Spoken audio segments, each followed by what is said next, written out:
Greetings! It is 2020. Welcome to the new year. Welcome to the new decade.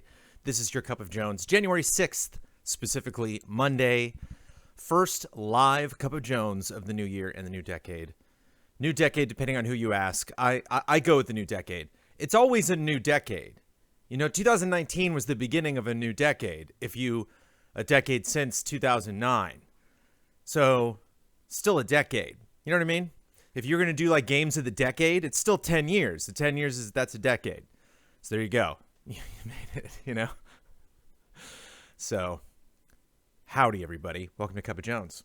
Let me know if everything looks okay and sounds okay. Cheers, everyone. We did it. I'm not even kidding, man. Amanda just headed out the door 10 seconds before I went live. 2 seconds before I went live, Norbert jumped up on my lap like, "What's up? Let's do it." And I'm like, "No." Get off. Alrighty.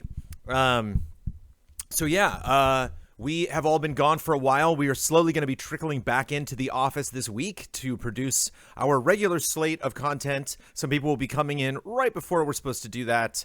We have a shoot. I believe Reaction Shots is shooting today, so Huber and Ian will be in the office. And then I will be back in there tomorrow along with the rest of the allies to do shoots and, of course, our group stream tomorrow night. We will be playing Ancestors. I can't remember the full title, but Ancestors, we're all going to be a bunch of early humans running around in a forest tomorrow night. It's going to be great. Norbert's now eating food, so maybe if he comes back over, I'll show everybody Norbert. But you don't want to kick off 2020 with just Norbert. Might like super bright. That's all right. So tomorrow will be Ancestors, and then a week after that will be our 2020 predictions. Looking ahead at the new year, we did the same thing last year, and we're going to figure out what we think is going to happen in the year 2020. And then the week after that will be our Game of the Year awards. We're meeting next Monday to discuss like everything for the year. And so we're going to iron out specifically what our Game of the Year schedule is going to be, but it will be that week following. We just know exactly what day. Probably not going to be doing it live. We're probably going to record it, our deliberations, and then post that and then do our personal picks like we did last year. But again, it just all depends on how everybody feels about games, and we don't know that until we play all the games. I know I'm not even close to being caught up with everything that I wanted to be. I'm sorry, I'm laughing at Blood. Blitz is a bunch of early humans, just like most group streams. It's a good dig. That's a solid dig. I feel that I've played enough games to have a reference of like if somebody says something about a game, I'll be like, yeah, I can picture that. But I certainly did not play. There's only like a handful of games that will be nominated for any awards, let alone Game of the Year, that I've actually finished all the way through. But I do have a list of over 120 trailers that if you've been following me on Twitter, that I've been getting together, and I am slowly rewatching all of those. It sucks because I really want to watch all of them at the same time, because it's really good to just kind of kick back, and then you can really kind of judge them against each other because you're like in the same mood, you know, like I don't want to watch one in the morning and then one at night, or one when I'm tired, or one if I have like Milo on my lap. And so it's nice to try to go through all of them at the same time. But considering there's over 120 of them. But thank you to everybody on Patreon that submitted stuff. Thank you to everybody on Twitter that got back to me. Almost every time somebody tweets about it or I comment on something, someone's like, "What about this one?" And I'm like, okay. Like, where were you? But so yeah, I've been playing lots of stuff over the break, talking about trailers a lot over the break. And and our Friday meetup was good. Oh, the Florida meetup was good. Sorry, I read Florida as Friday. Blood says they had to move the location last minute, but everybody made it. Just 6 people at a Starbucks. Sounds jolly. Hey, if our anniversary this year is just 6 people at a Starbucks, I'll take it.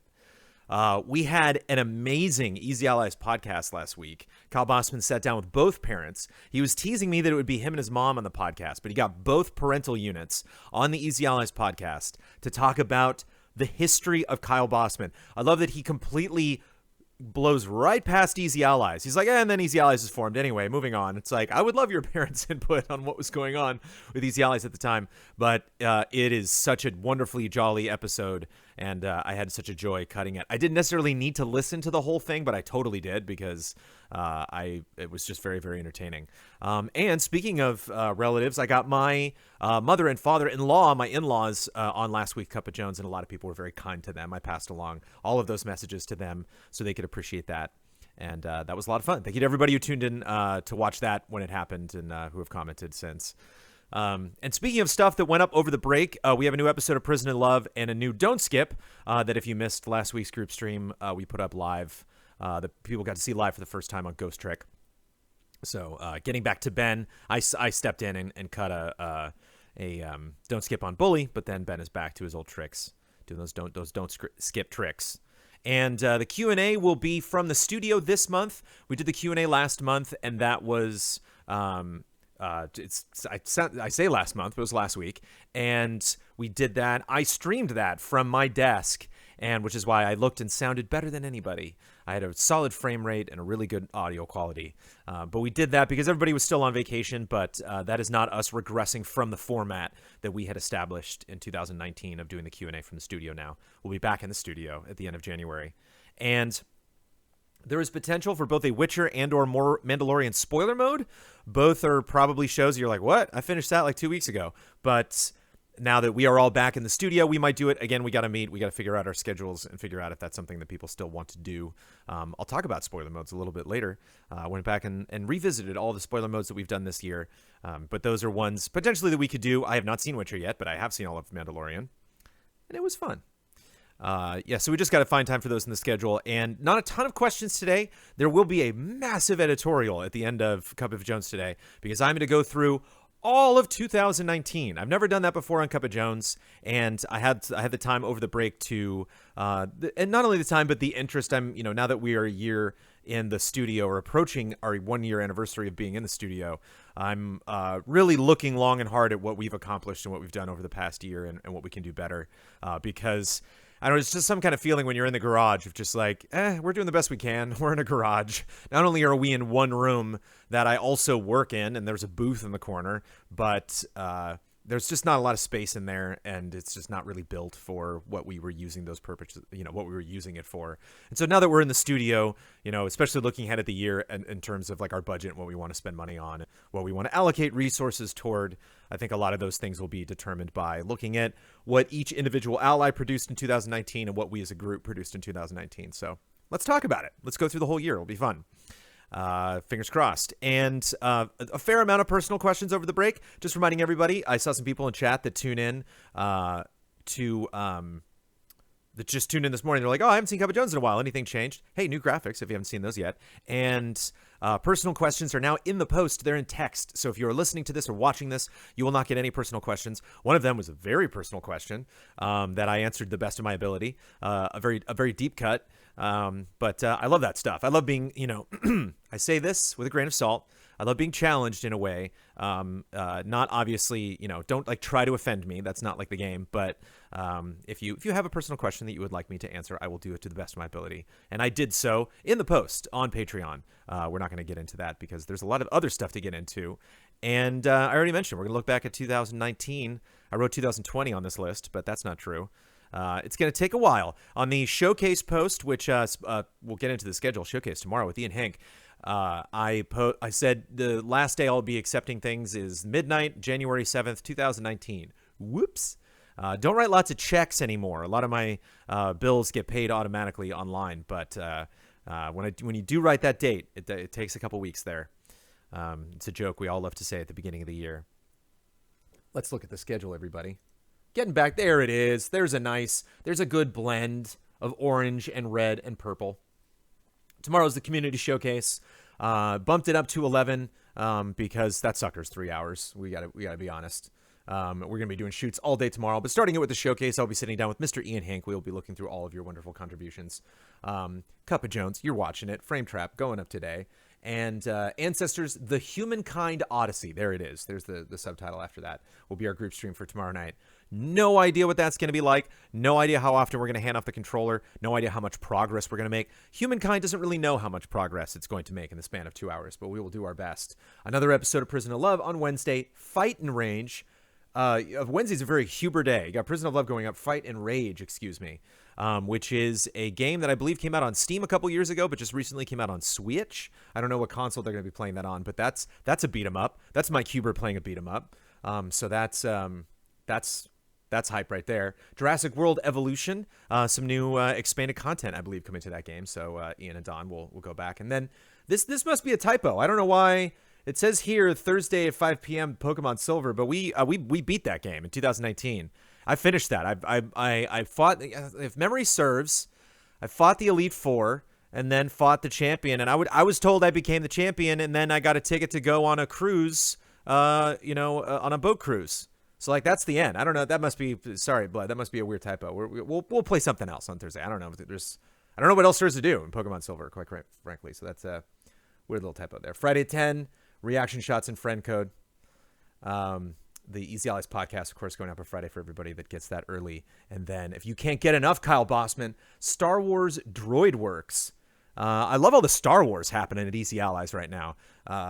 We got Kyle's on a Star Wars kick now. We did for Stream Team. We did Episode 1 Racer recently. And Ben, of course, if you want to go through the archives or on Easy Allies Plays on YouTube, you can find Ben playing a ton of different Star Wars games. There's actually a really fun, I tuned into Games Done Quick when they were playing a Star Wars mod, I think, to like Jedi Academy or something, that he ran through very quickly. So it was him jumping around fighting Chewbacca and Mace Windu and a bunch of crazy stuff.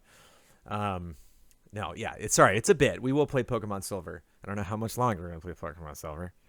Surprise! Pokemon, there's 8 Pokemon games in one game. Surprise, Jones. Surprise, more Pokemon. Surprise! Lots more surprises in store. And then, of course, our podcast this weekend, along with Easy Update and the Easy Allies podcast, if you missed that on Sunday. We got a dense cup of Jones to get into. Let's do business questions.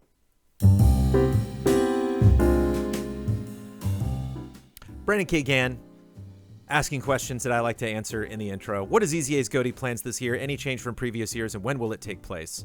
It'll take place in 2 weeks. We will give you all the official details as soon as humanly possible. Cheers, everybody.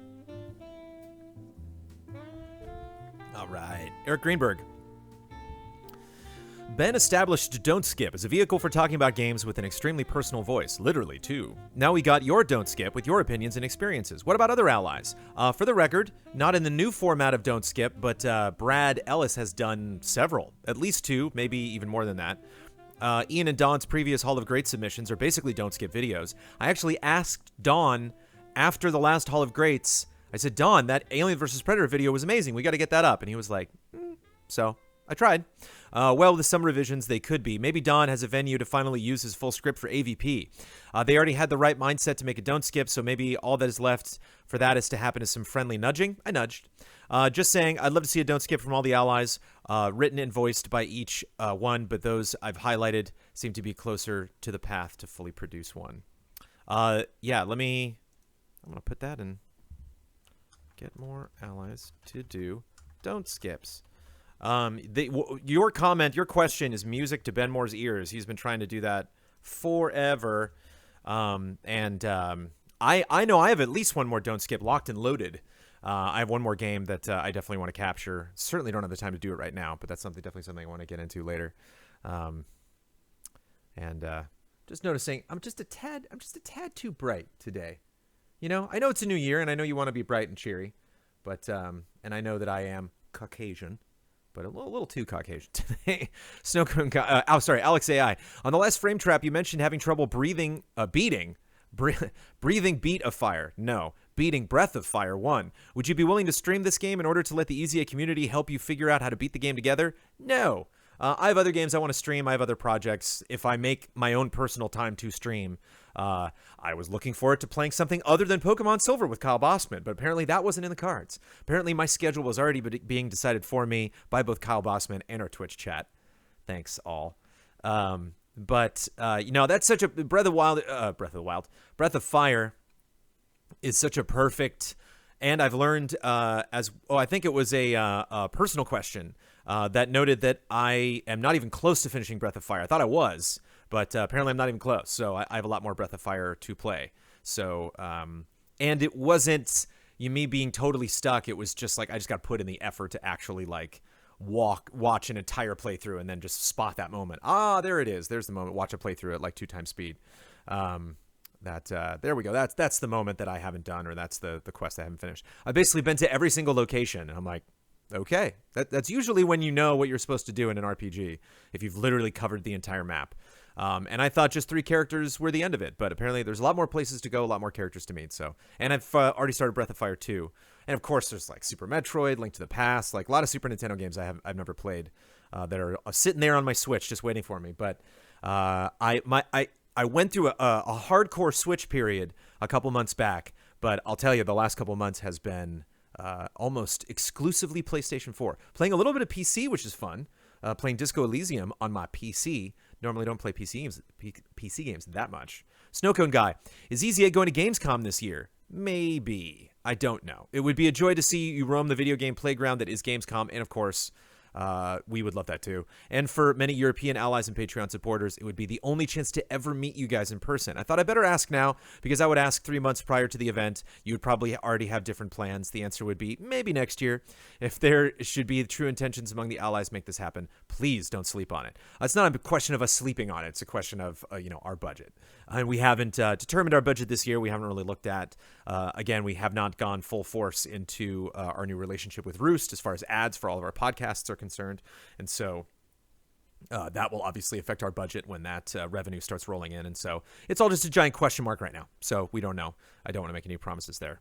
But I will say that Gamescom, along with PAX East, is something that I have hungered for ever since the Game Trailers days. I've really, really wanted to do that. So, Clastical. Can Easy Allies have a flash sale on your Spreadshirt site since it's going to be deleted soon? I don't think so, but I'll ask. I don't know if we have the power to do that. J. Christ, 8. With the year coming to a close, I was curious about something you wish you'd changed this year and or this decade. I did not prepare for this question at all. I just copied it and pasted it and moved on. With this year coming to a close, I was curious about something you wish you could have changed and or this decade. Oh, yeah, I would have double checked that we had cameras at at our anniversary event. Bam, did it. Yeah, I would have just dotted that I, crossed that T. Just got him one more time on the phone. I'm just checking. When I mentioned that we are going to be live streaming this event using your technology and your cameras exactly like we did the year before, I just want to repeat that we are going to live stream this event using your equipment and your cameras like we did the year before. There, bam, answered it. Morgan Mohala. As far as the EZA finances go, is the business income currently sustainable where everyone is satisfied and secure with the company? We're secure. None of us are satisfied. Everyone can live relatively comfortable and pay their bills? Yeah. I know everyone seems content. That would be a strain if we were, man, I'd be impressed if any of the allies couldn't and pulled that off for 3.5 years. Obviously, all of us have had to make adjustments personally. Obviously, we're not, running around, Rodeo Drive and picking up fancy purses. But, yeah, we're doing okay. I know everyone seems content, but I wonder sometimes if the company adequately supports the allies. Just a feeling. If not, is there a plan to grow revenue and better meets the needs of the 9? Ads. That's one way we want to grow revenue. Once that starts going, we can talk about potentially other ways to do that in 2020. But that's one reason why it's wonderful that you feel that way, Morgan. It's always a fear that our patrons think the other, where they're just like, wow, they haven't really, spent money on a ton of new things. You see us making tiny improvements to the studio. There's a lot of things that we want to purchase. That's actually going to be fun next Monday, is just to make a big list of priorities of, because a lot of times purchases aren't necessarily done with approval of all of the allies, because we want to get something for a particular shoot or for an event or for a date. And so we kind of rush those things along, and then somebody later is like, what? Whoa, we spent $1,000 on what? So want to make sure, looking ahead at the new year, everyone is content with what we want to purchase. But our salaries have gone up since we started Easy Allies. We do a fairly equal divide amongst everybody when all of that money comes in, and so it's just, we don't expand a drastic amount. We're not going out there and spending. It's really, the Easy Living, our anniversary. Like, we do have events we plan for every year, obviously E3, that we want to get new equipment for and stuff. Haven't done a fundraiser in a while, which is fun. That obviously would help us be more content and help us feel more satisfied and secure, as well as doing charity streams and stuff like that. All those things I would love to do in 2020. Amanda's back with shades on. You look like one of the 3 blind mice coming in with those shades. You do. You what? That doesn't make sense. You look like it. You look like the super Caucasian of blind mice. Yeah, you listening to the show? Super Caucasian. Whee! They're like, shine a light on him. Ah! Asbo Zapruder. Oh, I thank you. I didn't know anyone would notice. But if Phase 4 of Easy Allies was a floral shop clerk from Skid Row, would it choose the sadistic dentist or the guy with the homicidal plant? Neither, man. We don't need anybody to pick us up by our bootstraps. Easy Allies is going all the way straight to somewhere that's green. Josh Reed, back in August on the Cup of Jones following the Phase 4 announcements, you were doing a run-through of all the announcements, and it mentioned how Together We RPG was, quote-unquote, the last new show that we can announce now. Again, other stuff coming before the end of 2019. Am I forgetting anything new? That released in 2019, that was outside of the Phase 4 announcements, was some stuff delayed or just put on the back burner, totally delayed, as was Together We RPG. We're going to be revisiting a lot of those things next Monday, and then we will talk about those in 2020. Yeah, should have addressed that before we took off for the break. I forgot about all of those things. But I'm glad I didn't mention them specifically. So there we go. Brandon, Yeah. Milo's in the driveway. I need to leave. Milo's in the driveway. Hitting in a stroller. Bye, everyone. Goodbye. I'm going to the pediatrician. Yay. Which I still tend to call the veterinarian. Yeah. It just goes to show you when you spend most of your adult life as a pet parent. Right. I call Milo Norbert a lot. Or I try. I stop myself before, and I'm like, I'll stop. I'll be like, hey, what about no? His name's model parents. I'll be like, no, his name's not Norbert. What's his name? Milo. But I remember one time my dad came in my bedroom.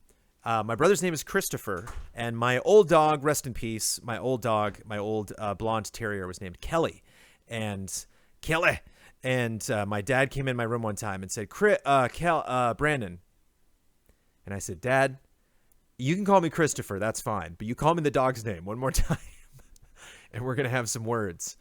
So yeah, Josh, sorry about those delays. Alexander Zarianov, how much freedom do allies have when choosing their vacation time? Can Ian and Don take a break together during the review season? I would love if Ian and Don took a break together. Wouldn't that be great if Ian and Don like went on a trip? I want a photo of Ian and Don in front of the Eiffel Tower. That would be just great. Can Blood go explore nature right before E3? I would love it. Love it if Blood went and explored nature. If Blood, just right before the madness of E3, Blood's just like, he's got, of course, I just imagine him with a walking stick. I don't know why, but he's just got like a hiking stick. And he's just like he puts out his finger and a bird floats to his finger and flies away. And he's just like, oh, we're all freaking out about E3 and Blood's just taking in nature. Yeah, I mean, this question came up in a sense, or rather this answer is going to kind of echo something that I said in a previous live Cup of Jones very recently of how do we decide who does what work? How, if somebody does a lot of work and somebody does not so much work, it all depends on obviously how much effort you see all of the other allies doing. And so Ian and Don were both out at some point during the last review season. Yeah. And so, yeah, these things happen. Obviously, as we will get into later as we revisit 2019, the summer was crazy. This summer we had to take time off, and that meant I put aside a bunch of reviews. That meant Ian had to change up his schedule. That meant Huber obviously had to reprioritize some of the stuff that he was doing, and so that's the wonder of our company is that we will adjust to those things, and obviously we don't want to intentionally throw somebody, into the fire by planning, going on an ill-timed vacation. I think it has less to do about when we decide to go on vacation and more about how much warning we have before that vacation starts. So I would definitely be more agitated toward an ally if they were just like, okay, I'm going to be gone for 2 weeks, bye. And like, wait, whoa, you didn't say this. Oh yeah, I was playing this a couple months ago. I just forgot to say something, bye. Versus, hey, I have one of my anniversaries coming up.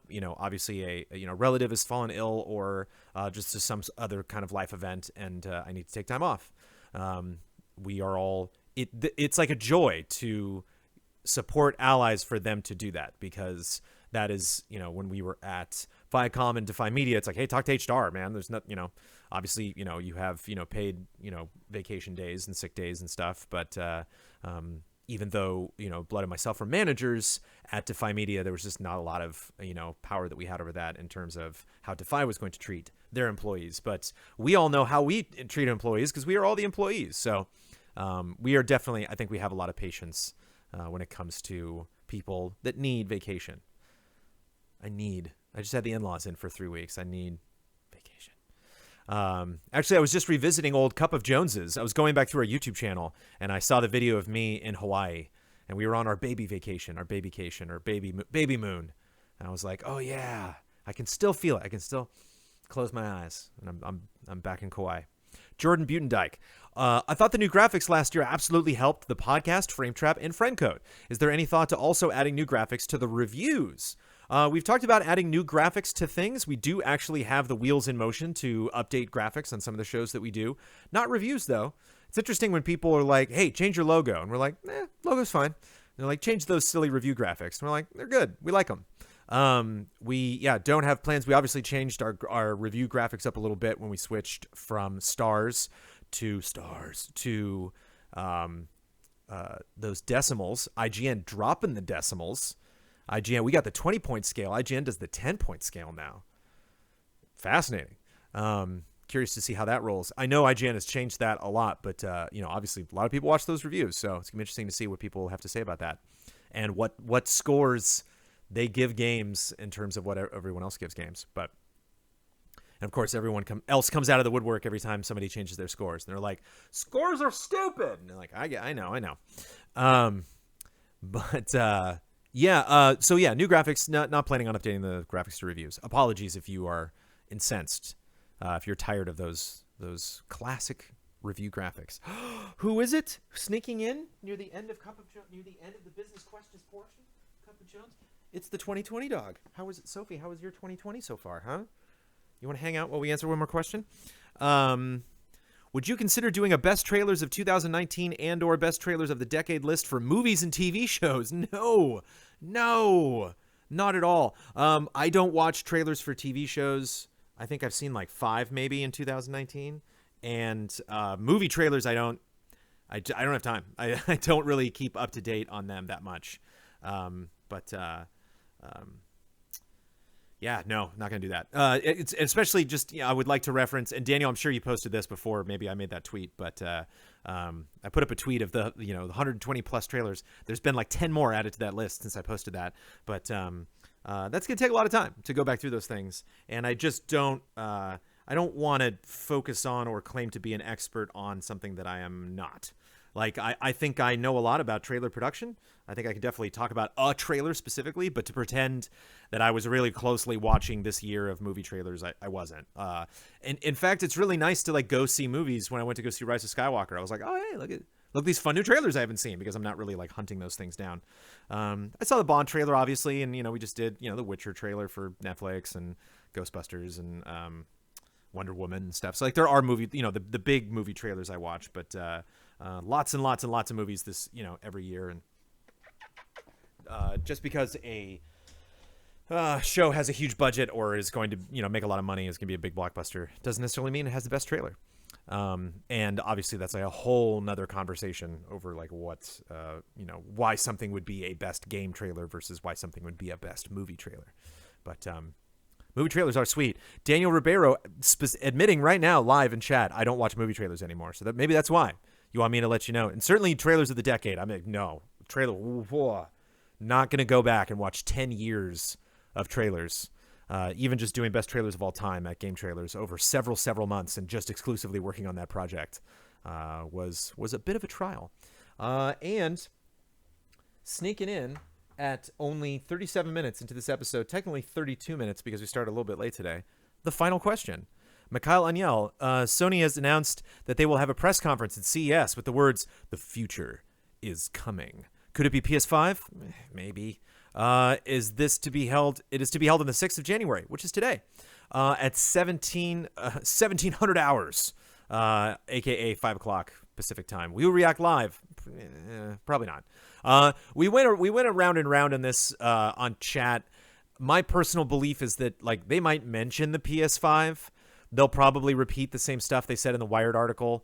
It's not going to be exciting to react to live. Like, do you remember Google Stadia? It's going to be like that. Like if they mention the PS5, it's not going to be like, oh, more Final Fantasy VII footage. It's not going to be like, oh, a game announcement. Like it's, they'll probably be like, hey, here's all the products that we are releasing in 2020, like, even though we were waiting on the name of the Xbox Series S, we know it's going to be called, there probably will be an Xbox Series S. We know it's going to be called the PlayStation 5, so that's not a big surprise. We know the guts of it. We just don't know what it looks like. I doubt they're going to drop the form factor of the PlayStation 5 at CES. I just have extreme doubts. However, Michael Huber and Ian Hink will be in the studio when this happens. So if they really, really want to do it, I think the people in the opposite corner were the most of all. I think Blood's a little on the fence. Maybe he can chime in for himself. But Michael Damiani, Kyle Bossman, and myself were all like, nah, not gonna do it. Also, just like Sony's not really like trumpeting it that much. Because it's like, I thought this morning as I was preparing for a Cup of Jones today, curved AKTVs, robots, and talking refrigerators. That's what this is going to be at CES from Daniel Bloodworth. I thought about the Game Awards, and I thought about Microsoft showing up. Almost 1 million people were watching the Game Awards live. That's why, Phil Spencer walked out on stage and introduced the Xbox Series X. Excuse me. And Xbox Series X. 5 syllables, man. 5 syllables, Microsoft? Come on. I'm just kidding. PlayStation 5, 4. And it's like no one's going to be watching CES, man. Like people will be at CES and like obviously, I mean like if you're in chat, you're like, I'm going to be watching CES. Yeah, but nothing compared to Game Awards numbers. Nothing compared to a show where something crazy is going to happen. You're tuning in for those things. I don't think Sony's going to drop major PlayStation news at an event where everyone's going to find out about it after the fact. Not even to like win CES, because obviously that would be a coup at CES to have a bunch of brand new game stuff. But yeah, Blood says the PlayStation social channels haven't said anything about it. So just like it would be odd if they were like sneaky about. Well, I mean they dropped news in a random Wired article on a random day. So like maybe that Sony has done weirder things. But the doubts are high at Easy Allies if something like that's going to happen today. So don't count on us being live. If something happens, if, oh my goodness, we totally missed this major event and it was amazing, I will get out of this chair. I will get in my car. I will drive to the studio. I will sit down with Ian and Huber and we will do reactions to it if they have not done it already. So, yeah, there you go. Business questions, takeaways, which we're doing now at the end of business questions. Check out Bright Sun Films because that was mentioned in personal questions. Apparently, they do lots of fun documentaries about. I've seen it. I've been to their channel and I've watched the beginning of a couple of videos, but I haven't really dived in. But they do lots of documentaries about theme park, defunct theme parks and old creepy theme parks. Do Easy A's reactions to Easy A 2019 before the next anniversary. Was that another thing I wrote into takeaways and didn't write the question down? I'm going to move on, man. I don't know why I do that. That might have just been personal questions. So that might have been, I don't think that was actually a question. I think somebody just said, hey, you should do that again because that was fun. But we did, Easy Allies reacts to Easy Allies. We had a lot of fun. I think we'll do that again before the anniversary, or I will pitch it rather to the allies when we get close to that. Flash sale on the Spreadshirt. I got my Spreadshirt shirt on today. Flash sale. We'll see. And get more allies to do don't skips, which is just like the mantra of don't skips. That's always what's going on with those don't skips there. Where's Bloodworth's don't skip? You know what I'm saying? I mean, he's right here. Now's your chance. I'm just kidding. I'm sorry, Bloodworth. It's always a good idea to weaponize our community against a particular ally, especially when they are diligently watching your live stream to make sure you don't say any incorrect information and addressing concerns that might possibly come up in chat. It's always good to turn them into the antagonist. We all love Bloodworth. He works hard. He doesn't. Blood, you don't need to do don't skip. In fact, don't. Don't skip.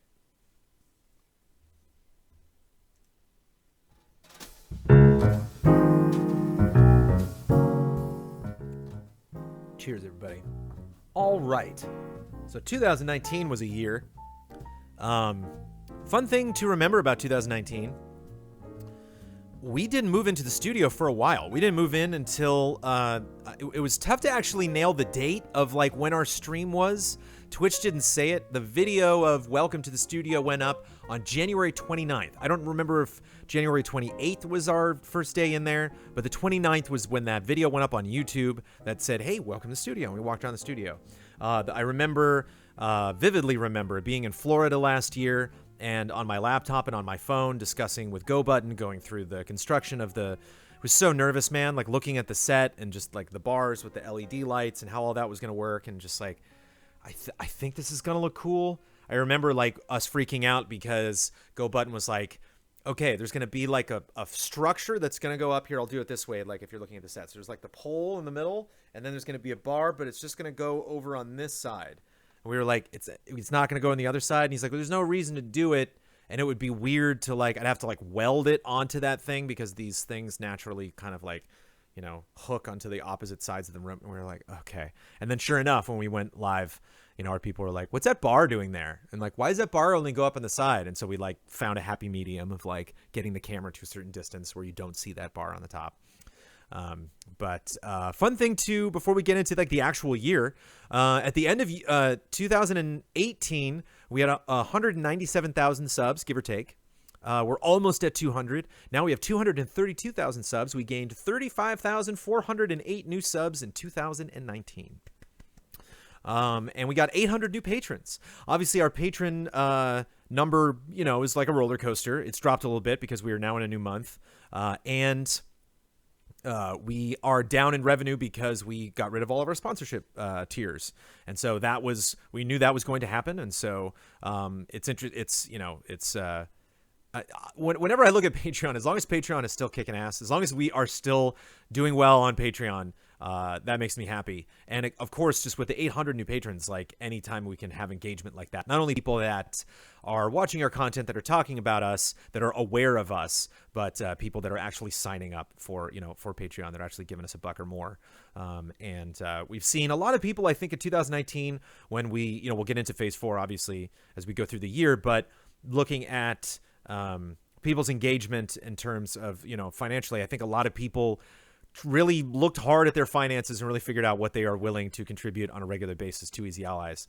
And I think hopefully, we were asked today if we were all comfortable and secure, confident and secure with how much money we make at Easy Allies. I want people to be secure with how much they give at Easy Allies. I don't want people, giving us money outside of that's why I'm always nervous when we do fundraisers or that was always the nerve. We get nervous when we talk about goals before because we didn't want people giving us more money than they felt comfortable doing or more money than they were able to on a regular basis just to get us to one particular goal. Because then if we're only at that goal for 1 or 2 months and then we drop down again, that's not the point of trying to get growth here at Easy Allies. And so our growth has been consistent. Again, our YouTube growth was down from the 2 prior years. But that's understandable because, again, we're just having more and more people coming and meeting us and discovering us. And I'm absolutely, so enthusiastic and proud of all the content that we produced in 2019. So in general, as far as all of our growth, also on Twitch, a little harder to actually get like the raw numbers on Twitch. But I am super stoked about our growth and definitely looking forward to growing more in 2020. So 2019, doodly-doo, doodly-doo, doodly-doo. I feel comfortable doing the doodly-doos, even though Ubisoft stole the doodly-doos. It was originally a Wayne's World joke. So I'm calling back to Wayne's World. I'm not calling back to Mr. Caffeine. Is that his name? It's not a caffeine call-out. It's a Garth Algar call-out. So we moved at the end of January, January 29th. Before the move, in January, but in the garage, we had 3 Easy Allies podcasts, 3 Syndromes, 2 Easy Updates, 2 Frame Traps, 2 Friend Codes, 1 Reaction Shots, 1 Fiasco Knots. We did the beginning of the video game fantasy draft in the garage.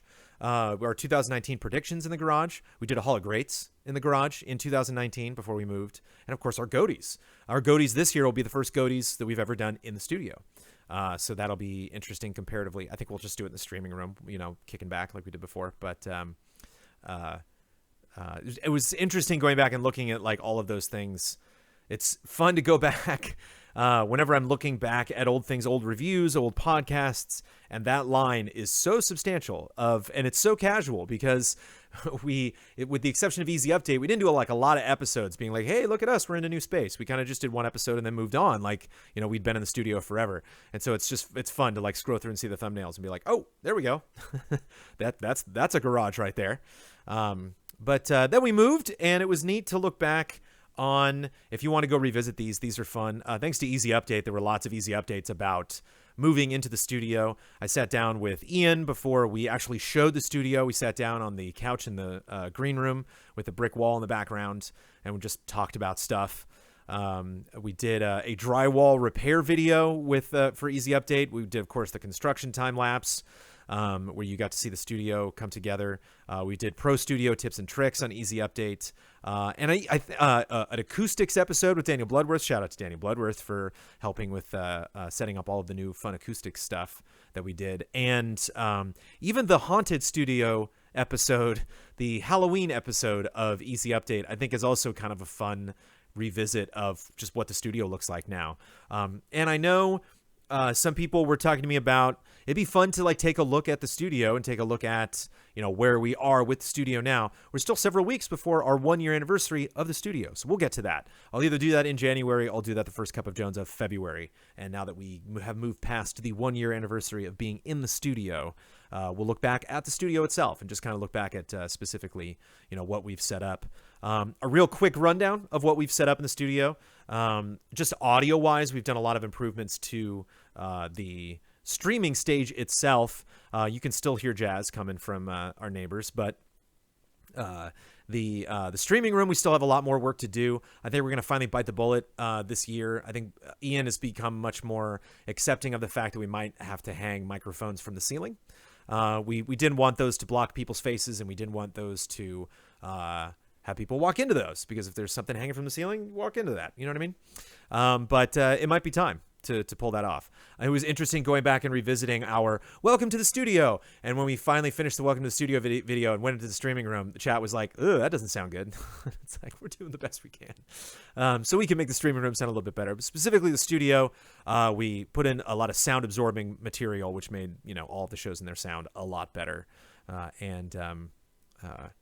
Still have to do some work. I've done a little bit lately. You can tell of, I think, the Rise of Skywalker spoiler mode. I actively like moved Damiani's mic closer to me. I'm doing a better job before we start stuff with telling somebody like move it over here so you're facing the mic. We got those backlights, which I don't know if anybody remembers when we got those, but that actually, Blood says, "Oh, I know all about walking into things hanging from the ceiling." The backlights make a big difference. They add a lot of depth to the space. Definitely makes it look professional. I think backlighting is something that we have people coming in for the first time looking at our podcast. They might not realize why it looks good, but I think it definitely adds a lot more just volume of color to that image. Of course, the overhead cam, which is instrumental in our... I definitely skipped some questions. Somebody on this week's episode of Cup of Jones said that they didn't like the... occasional board game shows. They're like, why is the board game shows that you play on the occasional board game show boring? It's like, I don't know. Sorry, I guess you don't like those games. We've done several episodes of that. I'm proud of it. But we'll play better games. And I think they asked what game I want to play, and I want to play Munchkin. I don't know if you ever played Munchkin before, but I want to play that on the occasional board game show. Occasionally.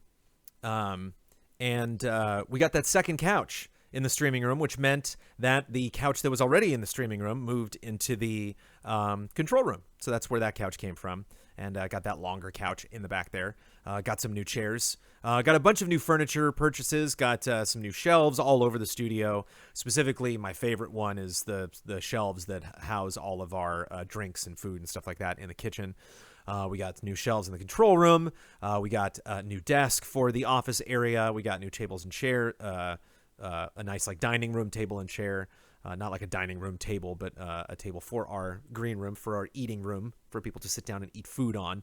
And we got more shelves. It was interesting going back in that welcome video and looking at the library. We got a bunch more white shelves in there, and white shelves to match the white shelves that were already in there, and just more storage access, more stuff to help us store stuff. Got a vacuum cleaner, and got a bunch more, some shelves in the bathroom, and got filing cabinet, which you saw in our Phase 4 announcement. And I'm going to have to blow my nose. Maybe I'll mute my mic. Here we go.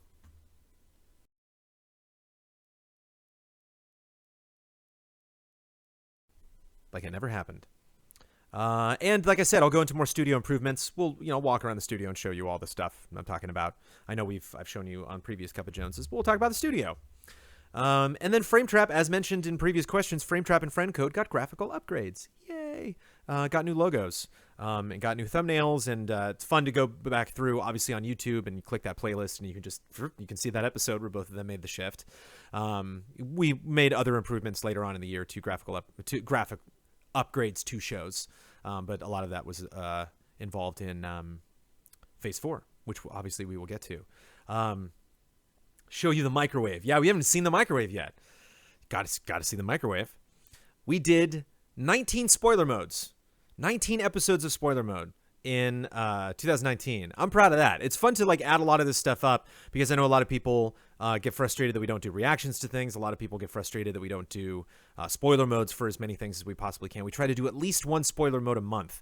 So it's nice that while some of the months might have seemed like we just did like one episode of Life is Strange spoiler mode, it was nice that we did more spoiler modes than months of 2019. To wrap up, in case you're like, oh, I didn't know you did a spoiler mode on that, and I just finally beat that. Kingdom Hearts 3, Resident Evil 2, Life is Strange 2, 5 episodes, all starring Elise Willems. Russian Doll, Devil May Cry 5, Avengers Endgame, Sekiro Shadows Die Twice, Stranger Things 3, Judgment, Control, Joker, Legend of Zelda Link's Awakening, Death Stranding, Star Wars Jedi Fallen Order, and Star Wars The Rise of Skywalker. 19 spoiler modes. Proud of that. And we had a bunch of new shows. And these are all actually, or just not necessarily new shows, but shows I was really proud of, shows that stood out to me when I went back and looked at all of our output. And keep in mind, a lot of the stuff that I'm going to talk today has nothing to do with our streaming. So I'm not going to really get into specific details about like our favorite group streams or E3 was just kind of E3 on its own. I'm not going to get into like crazy detail about what we did with E3, but a lot of these shows I was just proud of producing just basically on their own. I'd completely forgotten about It's Easy to Like Anime. It's Easy to Like Anime was really fun. That was a vehicle by Ben Moore and Michael Damiani. They talked about One Punch Man, and it was neat because we kind of followed the same format. We also met and eventually got Amanda Troop involved in discussing Game of Thrones Season 8, which little did we know, the roller coaster ride of emotion that we were going to be on through Season 8 of Game of Thrones. But, an interesting format that we'll possibly explore in the future. It's nice that, especially now with goals being gone, that's, a type of format that we can do and get feedback from our audience on not only that, but specifically a format that involves our audience. That's like the whole point, that we can discuss and get, instant feedback from chat on the topics that we're discussing. Achieve It Yourself got 2 seasons. The second season came up with our Phase 4 content, but Achieve It Yourself Season 1 was in 2019, near the beginning, and it was fun. Not only producing all of our episodes for that show, I don't think I was involved in Season 1 of Achieve It Yourself, but then evolving that show as it moved forward and having that be a part of Phase 4. Sorry, not to depress everybody with Game of Thrones. I see some people that are sad about Game of Thrones now. Our last retrospective that we produced was in 2019, the Devil May Cry retrospective, produced by Mr. Ben Moore, a project that he'd been working on for a very long time. And as much as I don't want to saddle anyone with the responsibility of producing a retrospective because it's a lot of work, I obviously always really appreciate whenever somebody has finished a retrospective and they turn to me and are like, that was a lot of work. I'm like, yes, it was. Those are retros. That's why we don't do them a lot. That's why we scratched that off of our Patreon. But we'll possibly get to retros. I know certainly I have a retro up my sleeve that I would love to produce if ever given the time, and I know other allies do as well. One fun achievement. Sophie, see something at the window. I wonder what it is. One fun achievement that we had this year that I definitely believe, or last year, that deserves recognition is the wonderful, the lovely, you know her, you love her, Jessica Lynn Verdi, who is now a permanent spot on Fiasconauts.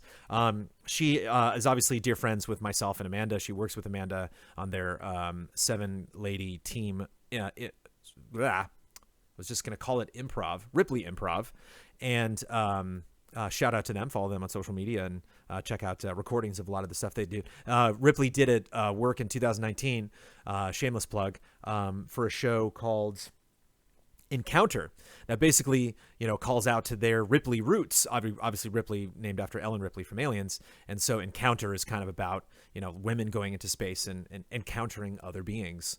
Doesn't necessarily just have to be creepy aliens, doesn't necessarily have to be malevolent, but very cool show. Really some very, very fun episodes. Amanda had to take a lot of that show off because we were busy raising a child, but she snuck in near the end, and I believe you can find a lot of those recordings online. And got Bloodworth on a Fiasconauts as well, and I snuck in on a Fiasconauts before the end of 2019. But specifically, Jessica Lynn Verdi coming in, even though I know most fans of Fiasconauts would much rather have a 4-person Fiasconauts than a 3-person Fiasconauts, there is this kind of beautiful, loony Triforce established between Jess and Ian and Kyle.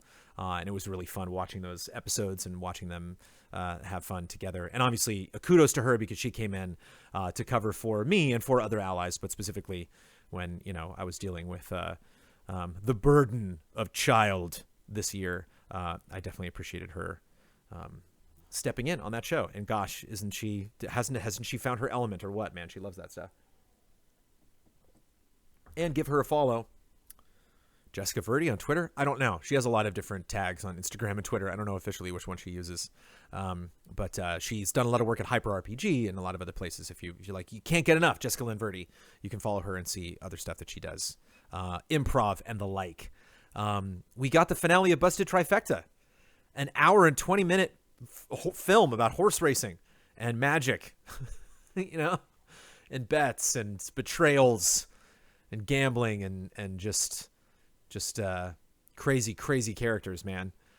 We didn't know what was going on during Busted Trifecta. It's hard to establish what happened after Busted Trifecta, but it's so unique, it's so wonderful, and it's such a gift provided to us by Don Casanova, and that wrapped itself up. It started before 2019, but we got to see the end in 2019, and so it's fun this year, sunsetting that, and it's going to be fascinating to see.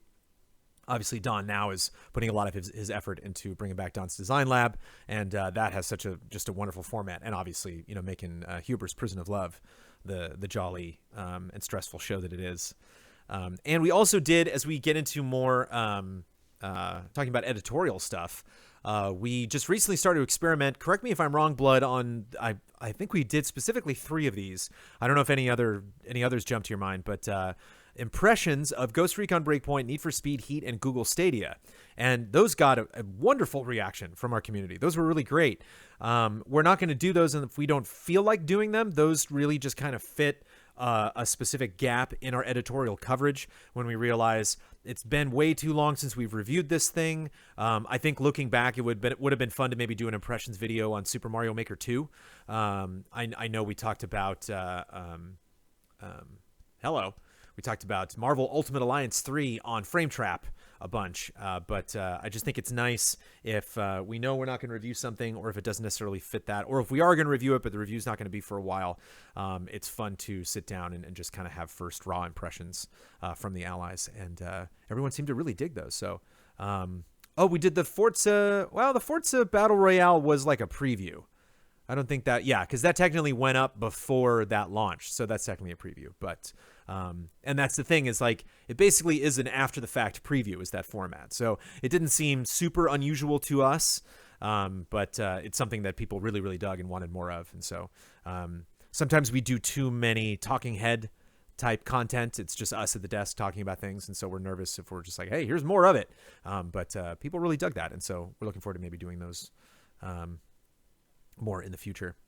And then we did... I'm actually curious. Let's see if anybody can get can nail it on the head. I'm going to wait with chat. I'll move on to talking about Mysterious Monsters. But after I'm done talking about Mysterious Monsters, I'm going to go back and talk about reviews for a second. How many reviews did we produce in 2019? How many reviews? Let's see what chat has to say. Just want to give a quick shout out to Jason Wishnov, of course, and Ian Hank, and Michael Huber for producing 9 wonderful episodes of Mysterious Monsters, including an episode where we talk about how you can play Mysterious Monsters. But shout out to all of our guests on Mysterious Monsters: Tyler Hutchinson, developer and director of Dream Daddy; Felix Park, developer, one of the people on the team of Uncharted 4 and Lost Legacy; Alex Belzer, developer of Dungeon Punks and also worked on God of War; Asher Vollmer, developer of Puzzle Juice and Threes; Gabby Montude, who works on High Fidelity and post-production; Yuli, who worked on Hey Ash and Seedlings with Ian and the guys. Let's see. Uzi's close. Holy Angel's close.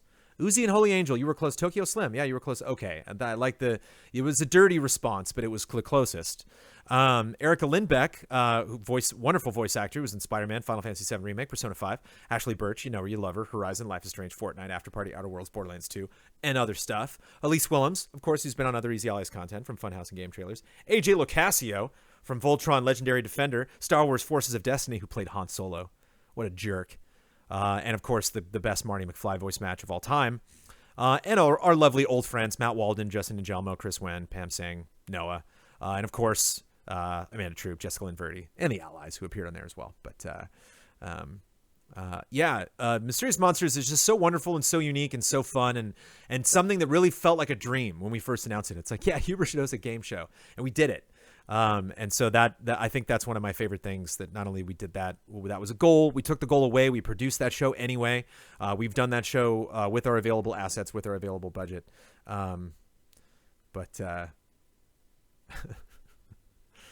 Tokyo Slim will admit to being dirty. Thank you, Tokyo Slim. Finally, man up. We did 65 reviews. That's more than one per week. Feels good. How many did I do of those? 6. Woo! And one of those, they were some weird. One of those was Cat Quest 2. One of those was that weird Groundhog Day VR game. One of those was Crackdown 3. I kicked off the year with doing some solid reviews. I was like, Days Gone, big stuff. And then I sort of fizzled out a little bit. Shout out to Ben and Brad, the forefront, the biggest earners in terms of how many reviews they did this year. All the members of our 6-person review team worked very hard to produce all of those reviews for you. So, again, if we were just a review channel and weren't doing Easy to Like Anime, Achieve It Yourself, retros, impressions, Busted Trifecta, Mysterious Monsters, along with all the other shows and podcasts that we're doing, 65 wouldn't be that impressive of a number. But did I do Red Dead 2? I did do Red Dead 2, but that was last year. That wasn't 2019. That was 2018. That was near the end of last year. I wish it was 2019 because then it would win Game of the Year. Yay! But no, of course not. It's not going to win. Anyway, GTA 6. We maybe got to hope. Sophie, GTA 6. It might happen. It might happen. You see all the stuff they've been doing GTA Online, and if GTA 6, upgrades GTA Online, people will be like, wow, that seems like a really impressive game. Never know. Hopefully GTA 6 Online launches when GTA 6 does. Again, just Mysterious Monsters is so different from the stuff that we do. I feel now we're really starting to produce content, Prison of Love, Mysterious Monsters, that really represents not just like a niche, YouTube channel, but those are, and along with Box Peak, those are things that I think people can come in and check out and appreciate us being wacky weirdos without necessarily knowing all of the inside jokes, without knowing where we came from with game trailers, without knowing that we are run by Patreon, with just being like, oh, this is fun. Somebody trapping people and forcing them to play games that they don't like. This is fun. A trivia game show. This is fun. An animated show about people poking their heads out of boxes. So I think we have a fairly diversified YouTube channel, and I'm very proud of all the allies. We reacted to, with the exception of E3, keep this in mind, completely excluding E3, we reacted to 27 different events in 2019. So not including E3, Game Awards, Nintendo Indie World Showcase, State of Play for December, Terry Bogard Smash, just like the trailers that he was in, not the actual Smash announcement. State of Play in December, the Near Cross Final Fantasy XIV live letter, 3 different batches of TGS trailers, 3 totally separate reactions. Nintendo Direct from December, Cyberpunk 2077 Deep Dive, which I totally missed and forgot about, Gamescom Opening Night Live, Gamescom Google Stadia Connect, Gamescom Inside Xbox, Gamescom Nintendo Indie World. That was a fun week. The Pokemon Direct from June, Super Mario Maker 2 Direct, Monster Hunter World Iceborne, Spring Update, State of Play for May, Ghost Recon Breakpoint reveal that Huber did by himself, and he was so excited. Actually, no, he was kind of disappointed with that a little bit. The Smash Brothers Joker and 3.0 Details Direct, Star Wars Jedi Fallen Order reveal panel, State of Play in March, GDC Google Stadia keynote. Was that a fun one? Shenmue 3 Rio and Master trailer, again another solo effort from Michael Huber. The Pokemon Sword and Shield debut, which is technically a double dip because we reacted and then Kyle reacted and then we reacted to Kyle reacting, and the Nintendo Direct from February. So yeah.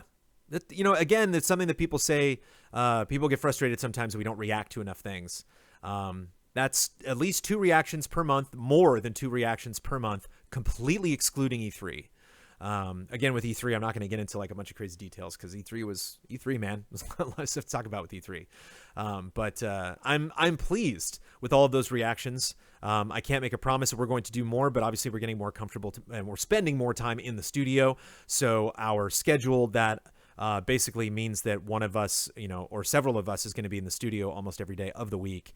That will potentially increase the chances of us reacting to stuff. But then again, we are probably not going to react to whatever Sony's going to talk about today at CES. So here I am right on top of that saying, yeah, except for that reaction though. Excuse me. Shout out to our special guests. Reaction Shots had Matt Walden, who we love, who works on Rhythm of Flow, writes for Nintendo. Matthew Walden, technically. I call him Matt. I don't know why. Taylor Bebot, who is a actor, singer, and puppeteer, who was on the Puppeteer episode, the Puppets episode of Reaction Shots. And Daniel James, who is a beloved composer who was on our episode of Reaction Shots about scores. And shout out generally to Ian Hank and Michael Damiani, who I think are like at the forefront of bringing in a lot of fun faces and a lot of fun names into our content. Case in point, friend code Ash Paulson, loves to be on that friend code. Thank you, Ash, for coming in. Matt Simmons from Yo Video Games, Roger, aka Rogers Base, who was on 2 episodes of friend code this year, including our E3 coverage. Rogers Base also popped in. Actually, no, Rogers Base didn't come in for E3, but he did come in for our spoiler mode for Fire Emblem Three Houses. And obviously, lots of love to Elise Willems, who was not only in Box Peak, who not only showed up for Mysterious Monsters, but was in all 5 spoiler modes for Life is Strange because she loves us and she loves that game so much. And easy update, because Ian knows all sorts of crazy people. This year featured Ashley Birch, Sarah Elmale, Jason Wishnoff, Jessica Linverdi, Jerry from the Maritime Museum. Shout out to Jerry from the Maritime Museum, which I missed, man, and not being at Easy Living this year. I'm going to brush right past Easy Living, sorry, because I was not there. I've watched it, but I cannot speak to the essence, the inside track of Easy Living. And Noah, of course, who was in the anniversary concert and is in the karaoke episode of Easy Update. And Jack and Marissa with the random Disney insults episode. And of course, the staff of Go Button Productions, who was in our time-lapse video and also in lots of little silly excerpts from all the Easy Updates that we did, and other footage, maybe in Cup of Jones, when we were putting our studio together. So yeah, shout out to Jerry. And then we had our anniversary event. Yeah, that was fun. But yeah, the technical woes aside, scheduling woes aside, obviously we spend a lot of money on that event year after year, but just want to shout out to our community. Shout out to everybody that actually competed in Mysterious Monsters. Shout out to everybody that came out to the event itself. Shout out to everybody that was, super patient in all of our explanations of, that event actually went up late, kind of like we did for our first anniversary. Just kind of patched that together with multiple different cameras. Shout out to whoever fixed the blinking light. Yeah, from Go Button, thanks. Actually, and there were other lights that were blinking, but we haven't... that thing just kind of fixed itself. There were other lights that were blinking too, but I haven't seen the lights blinking in a while. Knock on wood, man. Those lights don't start coming back. But yeah, it's why, we want our next anniversary, our 4th anniversary this year, to be more community focused, because it was just so much fun getting the community involved in everything that we did. So thank you to everybody that was on there and competed and didn't cheat and had a wonderful time. It really was an absolute delight watching that show come together. And a lot of that came together because we have just an absolutely wonderful community. And E3 2019 was crazy. I will talk about how much I enjoyed. I thought we did a better job than we ever have with E3, not only obviously because we were from the studio and everything looked so pretty, but because we pre-packaged a lot of stuff. I did a horrible job of that. I think the first year that we were at E3 in the studio, or the studio meaning like my garage. I remember one year I don't know if that was the first year I did these like 2 rambly Judges Week episodes where it was just me standing in front of the desk on a microphone like I was doing bad stand-up, and I was just like, so I went to Judges Week and I played this, and then that was a cool game, and then I played this. This year, some of that happened because of scheduling woes, because I had to take off that Monday for some reason. I don't remember why I missed that Monday. I might have had to go to a doctor's appointment with Amanda because she was pregnant, which I don't think I had told the allies yet. But I had to leave that Monday for some reason of Judges Week. And so Brad filled in for me, Ben filled in for me, and they had a lot of fun doing that. I know some of the allies have wanted to go to some of those appointments, and so it was fun not only for them to go and experience that and for us to get different exposure. A lot of people have to fly their employees out for Judges Week, so you'll have the same employee from a publication going to every single Judges Week appointment, and it's fun to kind of just be like, hey, we live in LA, haha, and send out multiple allies, so you have all of these people from San Francisco, from Texas, from New York, just being like, well, how many allies are there in this crazy Easy Allies group? It's fun to just keep throwing different allies at Judges Week. Not only that, but it was fun getting their impressions, getting their opinions. And I'm telling you, like, that stuff lasts forever. Classic example, Darksiders Genesis. Brad showed up talking about Darksiders Genesis at the last Frame Trap. And he said, well, from my perspective, because I played it, and I said, and I've also played it. And Ben and Brad were like, really? And I'm like, I played it at Judges Week. That's what's great about Judges Week, is you just get a little sample. It's like going to, 20 preview events in the span of 4 days. And you really just get, not only an impression of stuff that's going to be at E3, so you can talk about it during E3, you can talk about it in consideration for E3 awards if you're giving those out. But a lot of times those games come out, very quickly after. And so it's nice to get a little taste of something that you might not have time to play later or might not be in your wheelhouse. I know I get to check out a lot of VR stuff. Oculus has had an event the last couple years. And so it's nice to just be like, that Oculus game was cool. I probably won't finish that game, but that was neat. Yeah. I was just thinking about trying to name some of the games that I played, but I can't. Didn't stick with me that much. But if somebody mentions it, I'll be like, wait a minute. Yeah, I have played that. And shout out to Keanu Reeves, who appeared on stage during the Xbox press conference and whose beautiful mug surprised us in the trailer for Cyberpunk 2077 during E3, leading to, by a ridiculous margin, the absolute top earning Easy Allies video of all time at 1.6 million views. Almost. It's like 1.59, 1.57 or something. But shout out to Kristen and the mods during E3, so Screaming Argonaut, of course. Shout out to mods, obviously, throughout the entire year. Shout out to everybody putting up with all of our nonsense online. But yeah, thank you, Keanu. That worked out really well. I very angrily said, I don't want to hear anyone say that spoilers don't ruin press conferences. And I was like, whoa, calm down, Jones. Now that reaction from me is immortalized in over 1 million views on that one video. Yeah, that sucker took off. I think our next most viewed video is 590,000, something like that. It's over 1.6 million now, Jones. Yeah, see, it grows and it grows. Everyone's looking back. What happened in 2019? And boom, there we go. It's the Energizer Bunny. It's going to be at 2 mil when it's going to be at 3 mil the next time 1,605,957 views. And probably at least one more person has watched it since I said that number. And it'll probably be past 2 or 3 when I sit down maybe it'll still be in this chair, but I will be hopefully at a different desk in a different location in 2021 when I talk about the last year. And shout out to Ash Paulson, Gerard the Completionist, Dan Koopman, Greg Miller, Tim Geddes for all coming in and hanging out with us during E3. Nintendan to some. And shout out, I was not there. I popped in very quickly, and I wish I had prepared something. Oh, the next video is Game Sleuth. Oh, weird. Oh, okay, that was Game Sleuth, but not from 2019. 1.3 million, sorry. Earners from 2019. I think the next one is 500, but that might be YouTube lying to me and our third over the million mark is the God of War 2016 reactions. Yeah, so those are from previous years, but the next up in 2019 was at 560 or something. Correct me if I'm wrong, Blood. But thank you for those. I wonder what Game Sleuth episode that is. All right. But our Punished Bets Degenerate Monologues was really good. That was very, very fun. I don't think I've gone back and watched all of those, but I got to pop in very quickly and do a monologue. It wasn't a monologue as planned because I was technically on. Blood's checking in for me. Live check. Thanks. Yeah. But those were very, very fun. And it was, I think the thing I was most impressed by was how we turned the streaming room stage into like a comedy stage. I like walked in and was like, whoa, I didn't know. And you just got that brick wall in the background. And it's just like, you know, you can just see Seinfeld being like, easy allies. What's going on? You know, and I don't know if we had the Devil May Cry neon sign up there yet, but that was classic. Just the brick wall with the neon sign in front of it just screams Comedy Club. Number 2 for 2019 was the Final Fantasy VII E3 reaction at 561K. Red Sky beat you to it. Joey Donaldson is surprised the Resident Evil 7 reaction isn't over a mil. Maybe it is.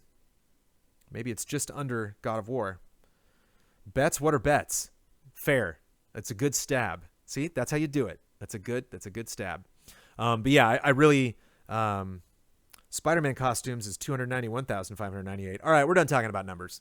Maybe I'll do a wrap up of numbers after I'm done talking about all this stuff. We haven't talked about Phase 4 yet. But yeah, I was really impressed with how we redressed. I say we, I had nothing to do with it. How the allies, I'm assuming Ian and Kyle were primarily responsible in making that streaming room look like a comedy studio. That was hilarious.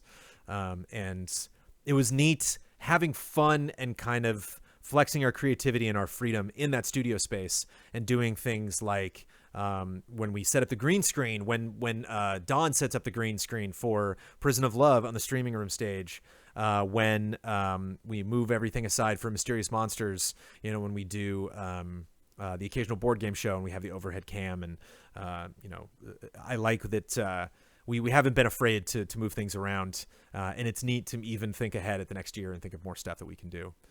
It deserves to be said, and I'm going to take a sip before because I'm a little parched, but we had a very interesting summer. So we had E3. E3 was very, very good, and then we had an absolute roller coaster of a summer. Of course, before E3, we lost Dr. Tom Hank. Shout out. Cheers. Rest in peace. And after E3, we lost Greg Huber. And somewhere around that time, right after E3, my beautiful son Milo was born. And so a lot of things happened with that. Obviously, shout out and cheers to Mr. Greg Huber as well, and to Michael, and to Huber's family, and to Greg's wife and children. And that was, you know, trying that all of those things happened, you know, the sad moments and the positive moments, that they all happened at the same time within a month of each other. You know, one was May, one was June, one was July. But I think, and I don't mean to like bring this down, but it was profound because I couldn't stop thinking throughout that whole time, all of this would be different if we were at Defy Media. All of this would be different if we were at Viacom. All of that would have been different if I was having to explain to my superiors why Huber syndrome was gone for a couple weeks, why Easy Update was being shot in a forest, you know, why, you know, I don't think I even knew or asked at the time what paternity leave even looked like at Defy Media, or certainly Viacom, when Amanda and I were not even close to considering having a child. And so, you know, we talk a lot about crowdfunding, you know, and we talk a lot about, you know, the unique position that we were in. You know, we had a question, I believe it was Morgan Mulholland, who said, how are you all doing with your finances? You know, like, are you making enough? And, you know, I think all of us, some of us might be making a little bit more than we did at Defy Media. Most of us are making less than we did. I certainly am making a lot less than I did at Game Trailers and Defy. As you can imagine, selling, you know, this property to Game Trailers, I started working at Game Trailers at a fairly significant salary. And,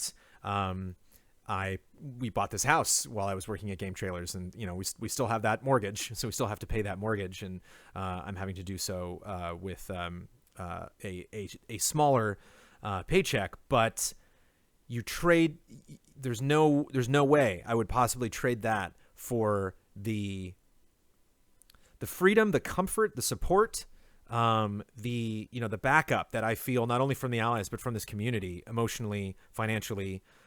Just in life, you know, just the fact that day to day I'm able to pick what I want to do with my schedule in terms of how we're gonna, I mean, even just, you know, I don't have any regrets, you know, and it was a lot of work putting together all of the trailers for Goaties this year, but like, I kind of went overboard, like I really accepted everybody's submissions. I made a Patreon post this year because I'm just like, everybody send me that stuff. And so just like taking a day to just like have Milo on my lap and just be like, looking at trailers or just having him in the bouncer right here and knocking him up and down, and realizing that like I had the freedom to have this child because of Easy Allies. I have the freedom to work outside of the office if I need to say no to a review if I have to back out of a group stream if I need to really take one day at a time and really kind of mold my life around this job. I know a lot of you, look at us and see what we do and, either, enjoy us because we bring a certain amount of positivity to your lives or to this industry or just to the channel. And so much of that is because of the comfort and the freedom that we are provided because of how this job works and because of how our Patreon works. And so I know Greg Miller and the team at Kind of Funny have definitely been feeling that because they just launched Kind of Funny 4.0. They're going to have their 5th anniversary, or they just had their 5th anniversary Kind of Funny Day. Congrats. Shout out. Cheers to all of them on their continued success. And they're moving on to a new studio. And it's all, I emailed some of them. I emailed Nick Scarpino. It was just like, you old dog. Because I was up in San Francisco talking to him about moving out of that space, moving on to a new studio. And it's one thing to deal with real estate in Los Angeles. Real estate in San Francisco is a whole nother thing. And Nick was like, yeah, that's it's not going to be cheap, but it's going to be worth it because these are dreams we've had for a really long time. These are things that we think we can pull off, just like a game show with Michael Huber. It's like, I think we can do this. I think we have a fun idea. I think we can make it happen. Obviously, Huber loves monsters. And when Ian was like, monsters, wait a minute, monsters, gaming, role playing, there's something here. And the, having the, I keep saying freedom and comfort, but having the, I don't know, I guess the tools, there's a word I'm searching for that I'm not coming up with right now, but, realizing that we can do these things and that there is a give and take. Obviously we want you to keep us honest. That's why I love the bets. What are bets comment? It's like, it's good. Just keep us, I love quoting. I don't know if you know the quote from Christmas Vacation. I just watched it again, but it's good. But this back and forth that we have with all of you, with the community, it forms just absolutely everything that we do, and it forms flexibility. There you go. Thank you. Flexibility. That's exactly the word that I was looking for. Thank you, Bloodworth. Blood's got my back. That's what I'm talking about. That support, the flexibility to find the words that I'm trying to say. And a lot of that factors into, how much work can we do with the time that we have? How much work can we do given, again, how much we're making and how realistic it is to have this job kind of invade so many different parts of our lives, invade my living room. It's like the Q&A, like you're all hanging out with the Q&A. You were hanging out in Kyle Bossman's parents' house. What a crazy, weird job that we have. And so to bring it around full circle back to, the family members that we lost this summer and my crazy new bald screaming family member that I'm just getting to know, and we'll be talking very soon. He's already starting to work some consonants out, and it won't be long in 2020 before that kid is able to say Easy Allies and Lightning and Sophie and many other greatest hits.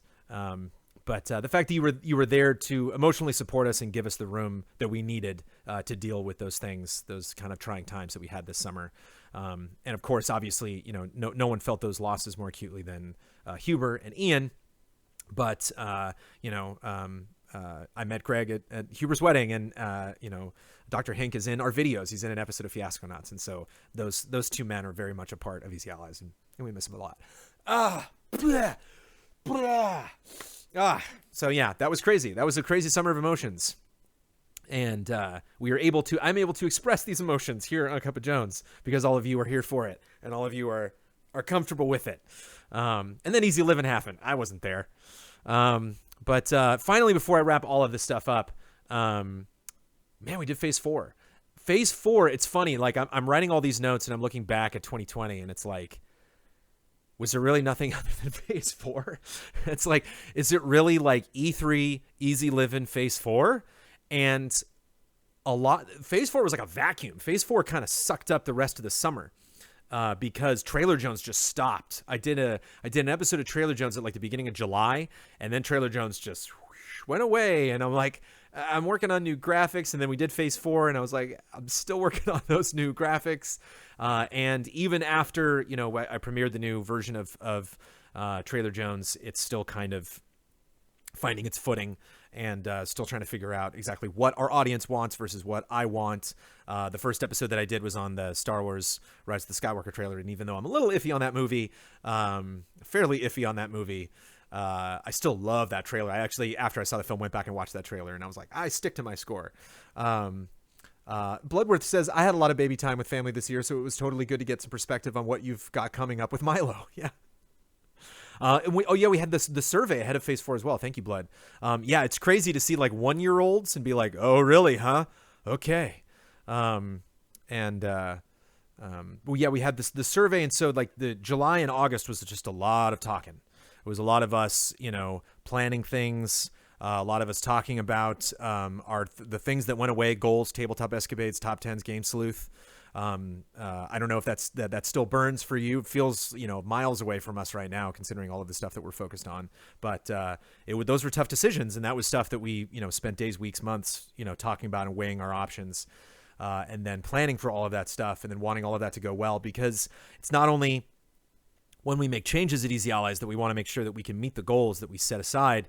It's we've had some failings in the past in terms of communication. Sometimes we announce something just on Cup of Jones. Sometimes we announce something just on Twitch or just on our YouTube page, and we don't kind of have this like unilateral announcement for everybody all at the same time. And so I think we've gotten better at that over the years of making sure everybody's communicating at the same time. Obviously, there was still some stuff about Phase 4 that people were like, wait, what? But we were able to show up later and address those things. And so I'm generally proud of what we did with Phase 4, of how we restructured the company, how our Patreon, our numbers survived it, essentially, how we are still going very, very strong on Patreon. We have a record number of patrons to wrap up the end of the year.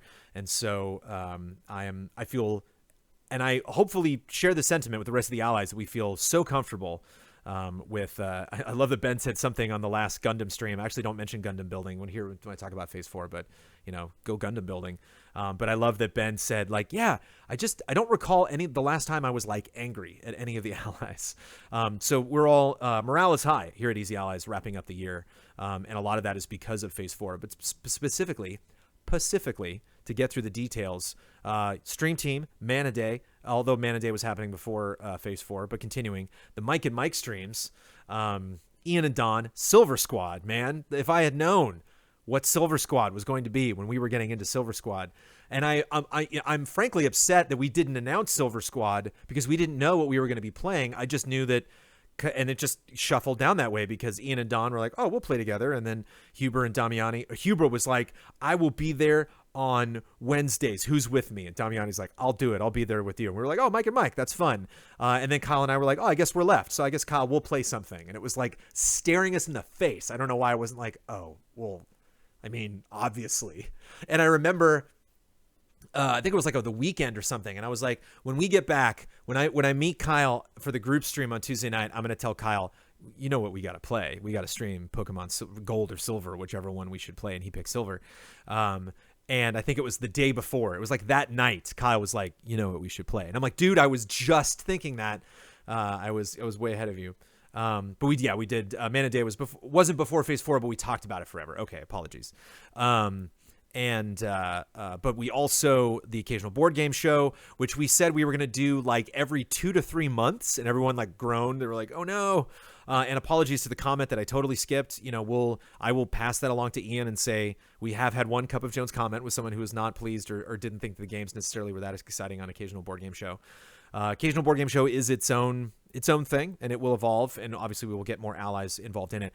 Also, I think that person asked why Ben hasn't been involved in that, and I don't believe that we made the promise that Ben would be involved. Ben is not involved in occasional board game show in the same way that he was involved in Tabletop Escapades, obviously. That doesn't mean that Ben won't be on an episode of occasional board game show, but occasional board game show is definitely an Ian Hink joint. Prison of Love, shout out Michael Huber, Don Casanova, doing some lovely work on that show. The revamped Don's Design Lab, which has been an absolute joy. Don't Skip got a revamp. We've had, I think, 4 new episodes now with a new format, and we talked briefly about Traylor Jones. Going to sleep. And shout out to, of course, our lovely season 2s from Phase 4, Achieve It Yourself Season 2, which Blood says, I can't wait to make good and get on that board game show. No fires this time. Oh, yeah, Blood was there. He was almost there. That's right. The occasional card game show. There will be card battles in 2020. That's a promise. I don't make those that often. We will play cards in 2020. Promise. Achieve Yourself Season 2. Ben Moore, I think, said was like one of the most fun things that he did in 2019. He's like, that was so fun. Even all of us spending his money, spoilers, in Astral Chain, and just failing so miserably at that impossible task. That was really a joy, and I think we've really kind of found a lovely show that I'm almost certain we will come back to. That's really, really great, and it's fun. You know what's fun about Achieve It Yourself is it's neat to see. I really enjoy Kind of Funny Day because it's like, okay, kind of funny, what you got? You know, it's like I get to finally be on the other side of the camera and just kind of like, yeah, well, I wasn't involved in any of these meetings. Who knows how they're going to announce things? Who knows how their community is going to perceive it? Who knows whether they're going to make good on all these promises that they're making? But I like that Achieve It Yourself is like our own thing. I like that nobody's really doing that. That's kind of like our own brand, our own something that fits the allies, something that fits Kyle's personality really well, something that works really well for a 2 or 3 person team when we come in for those shoots, and something that we can basically continue doing, something that has just fantastic community involvement. There's gameplay, there's laughs, there's surprises, there's a competitive element. It's just, there's a lot of different, when you add up a lot of the things that make Easy Allies great, I think a lot of those are contained in Achieve It Yourself.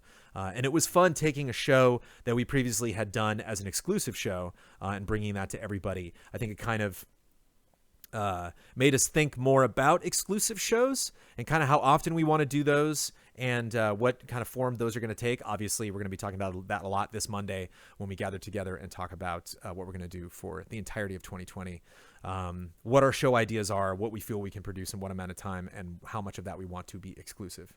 That worked out really well. Early access was for people.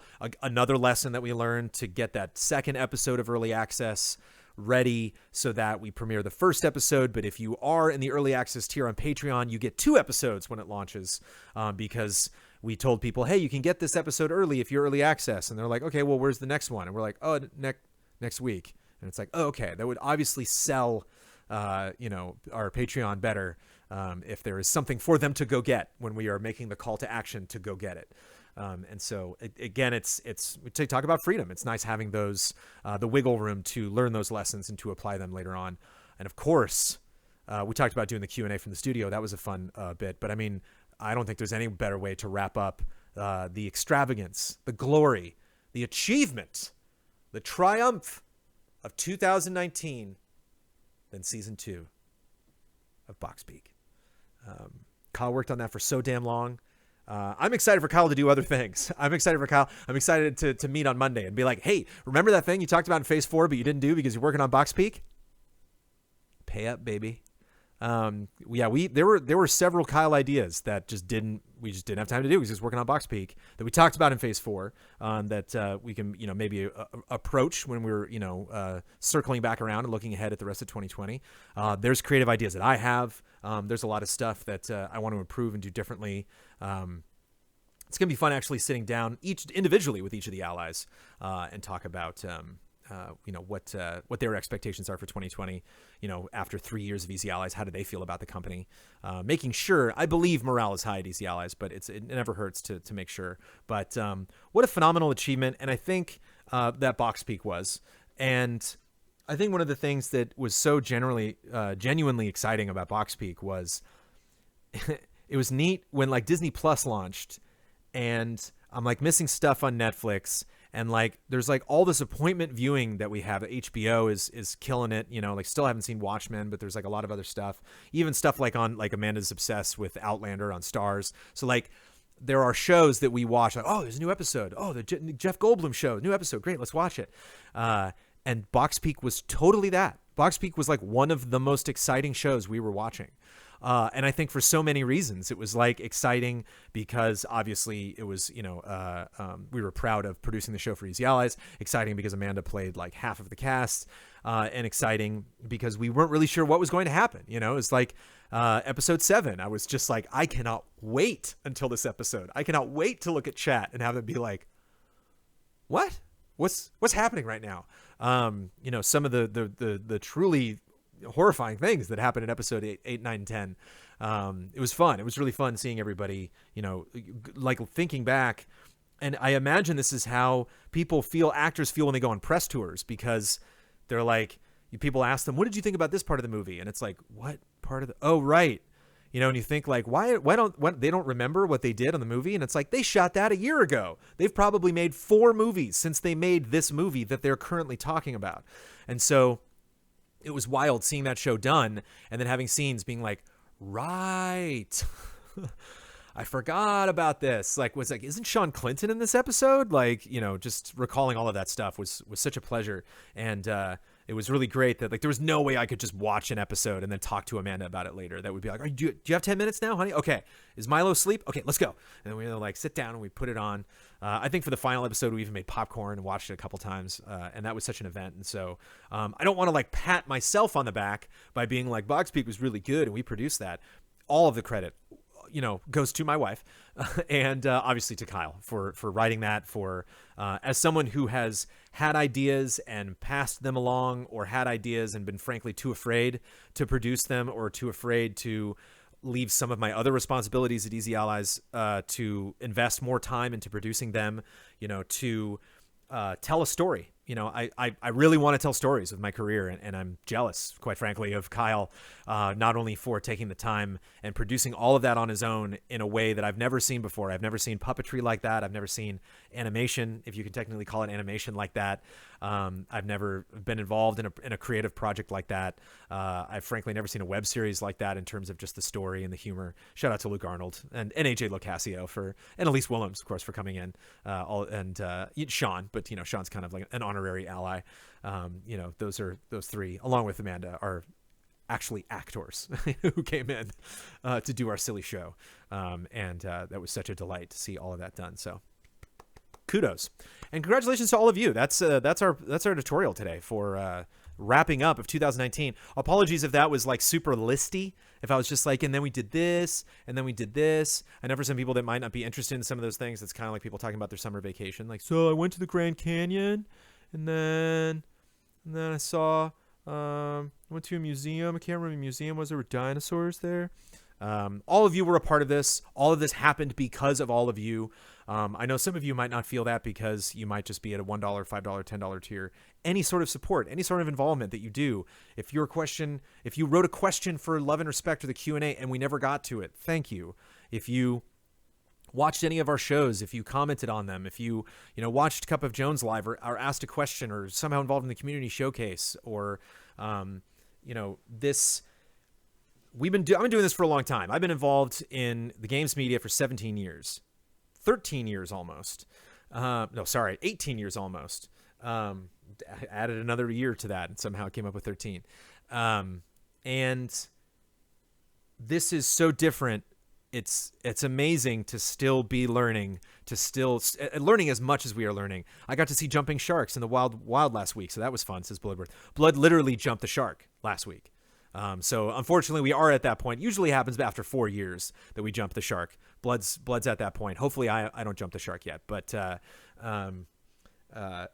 the fact that we can learn from you and then produce a thing, and then you can hopefully learn something from us. Shout out to Ian's episode about Paddington 2. If you don't check out Easy Update, watch the Easy Update episode. I missed this, and then I went back and watched it yesterday on Paddington 2 and No Country for Old Men. It is a brain twister. It's really great. It's really fantastic. I actually listened to it at 2 times speed and thought it was fun that way. I enjoyed a little fast forward through some of the other Easy Updates, but and all of you get credit, of course. Uzi Suicide, of course you get the credit. But this is long story short, Easy Allies is growing continually in so many ways. We're growing in our knowledge of how to produce this business. We're growing in our production values. Our Patreon is growing. Our YouTube is growing. And just being naturally a part of that growth, even when I look back at numbers and maybe, we're not growing as fast as other channels, or we're not making as much money as other Patreons. The fact that we are still growing as an entity, the fact that we were still getting more, more access to things in this industry, more recognition from people in the industry, seeing, our name in a trailer when we review something, or, having the Keanu video, break 1.6 million views. All of these are just these little moments that all add up to what is truly a very unique, very special, and very, very rewarding job. And I, as well as the other allies, have you all to thank for that. So whether you're watching this live or watching this after, thank you so much for an absolutely lovely 2019. Here's to the rest of 2020. I don't know if I'll have time before next week, but we're definitely due for just a 2020 chat. Maybe I'll do an editorial next week on just kind of what I'm looking forward to in 2020. I already did my most anticipated games of the year, but we can kind of look ahead. Obviously, we'll have our meeting next week, so maybe it might be the week after that.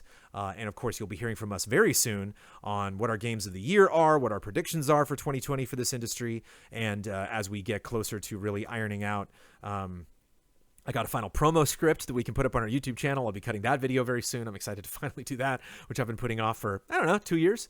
Yeah, looking forward to what we can pull off this year, and looking forward to spending a full 365 days in our lovely, beautiful studio that we are in. Again, thanks to all of you. So, does YouTube give you something for breaking the 1 million views? Absolutely nothing. Cheers, everybody. All right, hold on. Wait. There we go. Let's do it again. Cheers. Happy New Year. Have a good one.